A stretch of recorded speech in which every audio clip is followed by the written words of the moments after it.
Okay. ஆனால் சில பேர் பாட்டியம்மா மோஸ்ட்லி தப்பாக சொல்லி கொடுக்க மாட்டாங்க. இந்த அம்மா அப்பா தான் இந்த பெண் பிள்ளைகளே கெடுத்து விட்டுறது.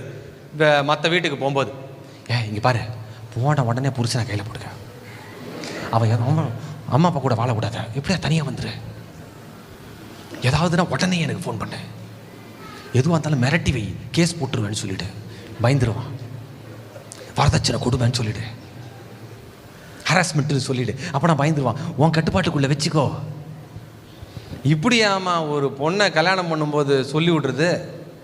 அம்மா போகிற வீட்டில் எப்படி இல்லாமல் இருக்கும், அட்ஜஸ்ட் பண்ணி இருமா, எங்களெல்லாம் ஒன்றும் பண்ண முடியாது, பஞ்சாயத்தில் நீ தான் அட்ஜஸ்ட் பண்ணி அன்பாக இருந்து அவங்கள உன் அன்புனால அவங்கள நீ மேற்கொள்ளணும், அப்படி சொல்லி கொடுக்கறது இல்லை. போகும்போதே ஒரு டிஃபென்சிவ் ஆட்டிடியூடோடையே போகிறது வீட்டுக்கு, ஒரு புகுந்த வீட்டுக்கு. அங்கே போய் யாரை கொலை பண்ணலானே போவாய்வன், ஃபஸ்ட்டு யாரை கழுத்தை நெரிக்கலாம். ஏன்னா அந்த மாதிரி பாய்சன் நம்ம வீட்டில் பண்ணிட்டோம் பொண்ணை.